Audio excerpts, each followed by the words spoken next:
Hi everyone, it's Richard at Plumbdog Plumbing here. So I'm out at a property in Queen's Park, Western Australia, and the customers called us out because their hot water system, apparently the power keeps tripping. So I've come out here and I'm actually surprised what I'm seeing.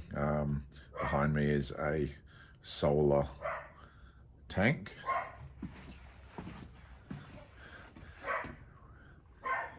With a gas booster here. Now you can see there's a bucket down here that's full of water, and what's happening is there's water permanently dripping out of this Eternity G20 gas hot water system.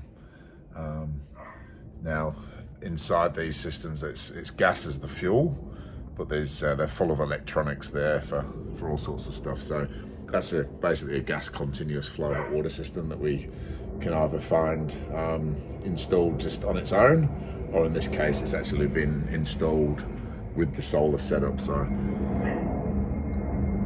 the first time I ever came across one of these setups, I was scratching my head thinking, right, how does this work? But years and years of experience, I kind of know what's going on. So what happens on these systems is that there'll be solar panels on the roof, and the solar panels will heat up the water inside this storage tank. Okay, so on really, really hot days or sunny days, the temperature will be quite high, which is good. And today although it's June here in Perth, it's cold. I've got the hoodie on, but it's quite sunny. So what's happening is I expect that the water in this tank is quite hot because of the sun. But then the theory is that the water leaves this tank and then travels through the gas hot water system. So if the water's not quite hot enough for what the settings are set at, then that gas hot water system will fire up and it will warm the temperature of this water, the difference required to then reach the taps at what everything's been set up to. So on a day like this system probably wouldn't fire up anyway, but on a sort of colder and cloudier day, then that would work a little bit harder. So what I'm actually gonna do is, obviously that's the one that's leaking. So I'm just gonna go inside and just check the temperature of the taps, because I just want to know if whether they've actually got freezing cold hot water or whether they've got hot water at the moment, and then that'll help me diagnose. Don't forget to hit like and subscribe so you're notified each time we upload a video.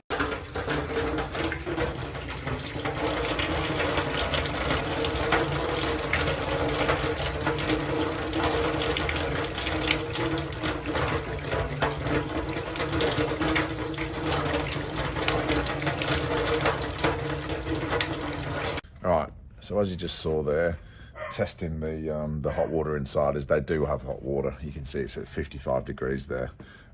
So what I suspect is that this system, the water's hot, and it's the temperature inside this tank is above 55 degrees. It travels through the system, the gas hot water system. It's not firing up because it's tripped. There's no power because I'm suspecting it's full of water. But even so, I don't think it would fire up anyway because it doesn't need to at this stage. And then the water then travels through this tempering valve here. So what we've got is the feeds to and from the solar that come into this tank, and then the warm or hot water out of this tank then is the inlet to the gas hot water system, and then the final hot water, after it's been heated by the solar and the gas hot water system, then travels and then goes through this tempering valve and into the house. Now the thing that I notice is, firstly, that the temperature inside the laundry is 55 degrees. So this valve here hasn't been set up correctly, because they should have set that to 50 degrees, because if there's a tempering valve installed on a domestic property, the water temperature should be 50 degrees. So whoever's put that in hasn't set it up. And just looking at this system, the solar side of things looks brand new. So I'm just looking at the data plate here now. I don't know if this is going to be in reverse or not. So I might just turn the camera around. So once I've done the data plate there, you can see that May 2021, well, we're June 2022 now. So the reason this looks new is because it is new. So all this has been replaced, and I'm pretty sure that's existing. You can tell that's not new. You can sort of see corrosion in the flue. It's got the original valves on it. It's all sort of corroding underneath and it's leaking. So I'm pretty sure that was replaced. And when that was replaced, the plumber didn't set that up properly so that it gets 50 degrees in the house. And then now this is leaking. All right, so I'm just going to take the front cover off this system here. So we know everything's, well, it looks like everything's new here apart from this system.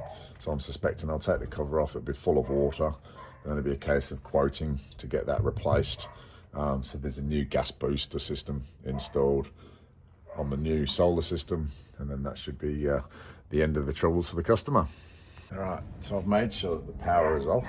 And apparently when that power switch is on, that's when it then trips the house. So that's that circuit breaker's doing its job really, because if that is full of water, like I'm expecting it is, then it's doing its job by tripping it.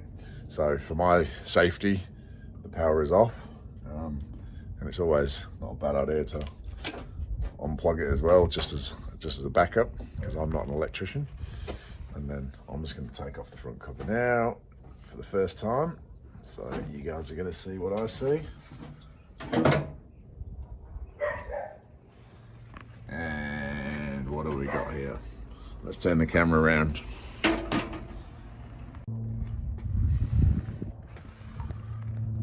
Full of water. Oh, look. You can even see where the water's spraying from, look. So this is the cold, or in this case, warm water in from the solar. It goes up here through, there's the water sensor, and then there's a manifold here, and you can see water's spraying out the side of it.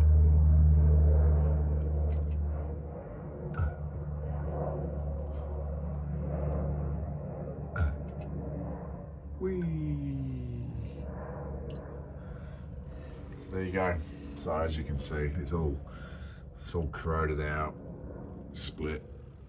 So is there any wonder why it's tripping the power out? Yeah, it's soaking wet now, look. All right, so there you go, end of diagnosis. I don't know why the plumber that was here quoting to replace all of this didn't quote to replace this. We'll never know whether he did and the customer decided not to, but yeah, I think it's pretty silly to leave. And there's a badge at the side of the system. You can't really see it from here. I've got to use my camera phone to actually take a photo, but it's 2011. So 11 years old system, so it's had its day. So I need to quote up a replacement. So unfortunately, because that system has had it, we can't actually do a couple of tests on it to get the gas sizing correctly. So we're just gonna have to go with the same size. So that's a G20, being a 20 litres a minute system. So I'm going to put a quote in now for replacing that now. I always recommend Ream. So we're going to quote to replace with a Ream 60 degree that's solar compatible. Convert the Ream 60 to 75 degrees for compatibility. New system in, connect it all, get rid of some of this green shoddy pipe work and put a new valve kit. And then set that temperature to 50 degrees like it should have been done by the previous plumber. So, all right, so that's it from me. Time to get the paperwork out and get the calculator out and start working out what the customer's going to be up for. And we'll take it from there. Don't forget to hit like and subscribe so you're notified each time we upload a video.